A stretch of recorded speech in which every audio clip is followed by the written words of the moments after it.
درودی ما را بپذیرید بینندگان مهربان رادیو زودی و بینندگان وفاداری ما که هر صبح بر وقت نویدی بمدادی رو منتظر میشوید تا اینکه از خبرهای تازه تاجیکستان و جهان آگاه شوید و چون همیشه در این صبح صادق شالو گل خوجه هستم همراه شما عزیزان با خبرهای تازه. امروز شنبه است 19 مارد و امیدوارم هر جای دنیا که هستید صحت و سلامت باشید.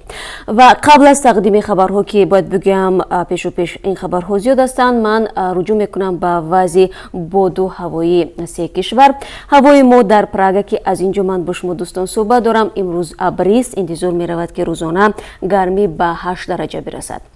در پایتخت روسیه شهر مسکو آب و هواشناسان هوای بارانی را پیشگویی میکنند. هواسنج در جریان روز 3 درجه گرمی را نشان خواهد داد. در دوشنبه نیز احتمالاً امروز باران کوتاه مدت میبارد اما هوا 14 درجه گرم میشود. خوب، در پی یک زد و خورد مسلحانه در شهر بختریان که قرغان تپه سابق 3 نفر از جمله یک کارمند پلیس زخمی شدند. حادثه شام 17 مارد در نزد بازار حاجی شریف رخ داده است. ابراهیم نصرت زاده دوستان شهر بختر روز 18 مارد در صحبت با رادیو زودی گفت در این زن و زنی از تپانچه استفاده کردند. مسئولان بیمارخانه ولایتی به نام بوری وحید فی شهر بختر گفتند که داور صالح مایور میلیسا و سردار شعبه جستجویی جنایی شعبه کارهای داخلی شهر مسرور صالح زاده برادر او و بختاور سعدالله ساکن دیگر شهر با جراحت در بدن به آنها مراجعت کردند. دوستان شهر بختر گفت از روی دلایل ابتدایی کارمند میلیسا در آنجا برای اجرای وظیفه خدمتی قرار داشت. پرونده نسبت به حادثه باز شده تفتیش دوام دارد، لیکن به خاطر خلل نرسانیدن به تفتیشات ما پورا درباره حادثه معلومات دادن نمیتوانیم، گفت ابراهیم نصرت زاده دوستان شهر بختر. در بیمارخانه ولایتی شهر بختر با رادیو زودی گفتند که داور سلیف کارمند پلیس از کوسه‌خانه سرش آسیب سبک دیده است و جراحت برادرش مسرور صالح زاده نیز خطرناک ارزیابی نمی شود. بختاور سعدالله ساکن شهر بختر از شکمش تیر خورده یک قبرغه شکسته است. مقامات رسما سبب زن و زنی دو گروه که در آن کارمند پلیس شرکت داشته است هنوز شرح ندادند، اما یک منبع رادیو زودی در مقامات بدون ذکر نامش گفت که جنجال بر سر پول قرض صورت گرفته است. به گفته صحبتان رادیو زودی سلیفا از نزدیکان مسئولان بازار حاجی شریف هستند. پیوندی آنها به مسئولان بازار را هنوز منابع رسمی رادیو تصدیق نکردند. باید گفت که بازار حاجی شریف به خانواده صاحب‌وفا که با امامعلی رحمان پرزیدنت تاجیکستان نزدیک هستند تعلق دارد. معلوم نیست که تپانچه را تنها کارمند پلیس استفاده کرده است یا گروه دیگر نیز با خود سلاح داشت. اکنون میرویم به شرق تاجیکستان. کمیته دینی تاجیکستان با ارسال یک مکتوب از مقامات ولایت مختار کوهستان بدخشان خواسته است که از تبلیغ مذهبی اسماعیلی در مکتب‌ها جلوگیری کرده نوشتجات تبلیغ پیشوای اسماعیلیان را از بلندی ها بردارند. مسئولان کمیته دین نوشته های خوش آمدی امام ما جشن الماسی مبارک و ما امام خود را دوست می داریم را همچون برتریت مذهبی شیعی امامی اسماعیلی و آخوند نسبت به پیشوای ملت ارزیابی کرده است. اما مسئولین ولایت میگویند چنین برداشت درست نیست. ولایت مختار کوهستان بدخشان بیش از 200,000 اهالی دارد و اکثریت آنها پیروی مذهبی اسماعیلی می باشد. مکتوب کمیته دینی تاجیکستان با امضای فروخ‌الله عالمزاده معاون رئیس این کمیته 26 فوریه سال روان به مقامات بدخشان ارسال شده است. این مکتوب روز 17 مارد به شبکه‌های اجتماعی راه یافت و بحث‌های زیادی را برپا کرد.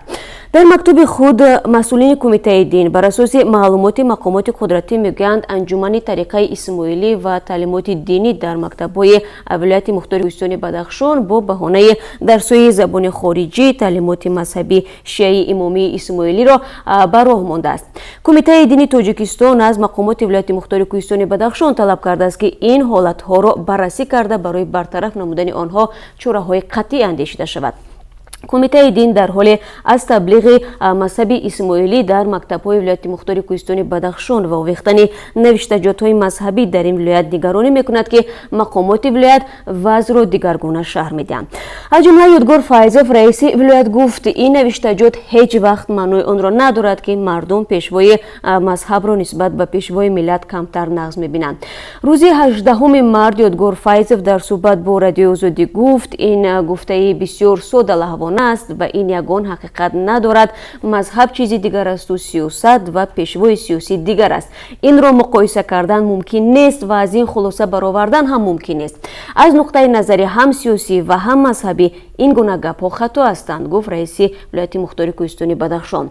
یادگار فیض فوزود با این مضمون به کمیته دین هم پاسخ نوشتند. ضمن دفتر مطبوعات مقامات ولایت با نشر یک پاسخ ارائه کمیته دین را شرح داده است.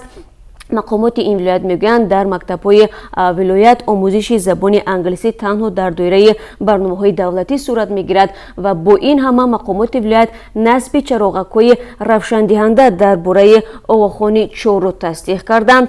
اما دفتر مطبوعات رئیس ولایت مختار کوهستانی بدخشان میگوید نصب چنین عیانیت‌ها کار انجمن طریقه اسماعیلی و تعلیمات دینی یا تمام مردم ولایت نبوده، عمل اشخاص کمی که با گروه‌های جنایتی همکاری دارند میباشد. ضمناً باید گفت که شاهزاده کریم آقاخان 4 پیشوای اسماعیلیان جهان از جمله اسماعیل‌های تاجیکستان شناخته می شود. او 82 سال داشته از زمان به تخت نشستن یا امامتی او 61 سال گذشته است. و رو میارم به خبرهای دیگر. در یاقوتستان روسیه روز دوم است که ساکنان بر ضد مهاجران همایش اعتراضی دایر میکنند. با اتهام تجاوز به یک زن روس گفته می شود که این اعتراض ها سر زدند. با اتهام تجاوز یک شهروند 23 ساله قرقیزستان بازداشت شده است و به گفته کمیته تفتیشاتی دستگیر شده به گناه خود اقرار کرده است. حادثه روز 17 مارت اتفاق افتاده است. بعد این ساکنان یاقوتستان با طلب آنکه مهاجران این جمهوری را ترک کنند به خیابان برآمدند. چنین اعتراضها باعث شد که دیروز رهبر و دیگر مقامات این جمهوری با ساکنان ملاقات نمایند. آنها مردم را دعوت نمودند که به محکمه خود سرانه راه ندهند و مطمئن باشند که تجاوزکاران مجازات خواهند شد.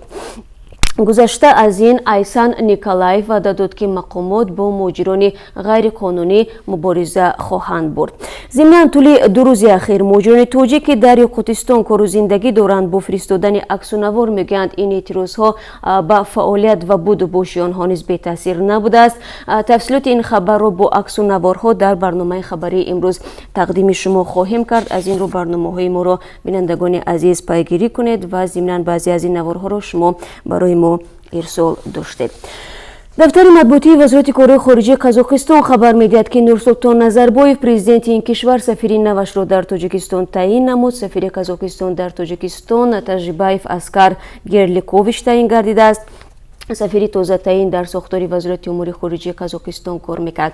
اینچنین او رهبری دپارتمنت کشورهای همسود را در این نهاد بر عهده داشت. جایز به تاکید است که نورلان سیدموف که از سال 2016 تا حال سفیر قزاقستان در تاجیکستان بود، اخیراً با امر رئیس جمهور کاتب مسئول وزارت کارهای خارجه قزاقستان تعیین گردید. و بینندگان عزیز به همه آنهایی که این لحظه ها به ما پیوستند بار دیگر درود میفرستم و تشکر میگویم که ما رو تماشا دارید و فراموش نکنید که در آخر صحبت ما حتما برای شما درباره قرب روبل روسی نیز خبر خواهیم داد که در امروز یعنی نسبت به روزهای پیشتر قرب روبل روسی تو 1 درجه بالا رفته است.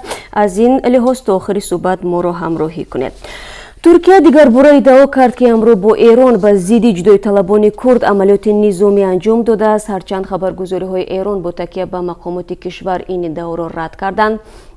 رجب طیب اردوغان رئیس جمهوری ترکیه روز 18 مارت گفت که هدف عملیات آنها این ستیزجویان از حزب کارگری کردستان است و نخستین عملیات مشترک بود که شاید در آینده ادامه یابد. ترکیه حزب مذکور را سازمان تروریستی مینامد. تلویزیون TRT از ترکیه از قبل سلیمان سویلو وزیر امور داخلی خبر داد که ترکیه و ایران ساعت 8 امروز نخستین عملیات مشترک را انجام دادند. معلوم نیست عملیات در کجا صورت گرفته است. میلیون ها نفر از کردها در مناطق کوهستانی و مرزی ایران و عراق و ترکیه و سوریه زندگی میکنند. بعضی از آنها با حزب کارگری کردستان ارتباط دارند که در سالها باز برای سرزمین مستقل با ترکیه میجنگند. خبرگزاری نیمه رسمی فورس از قبل نظامیان ایران نوشت که آنها در عملیات شرکت نداشتند.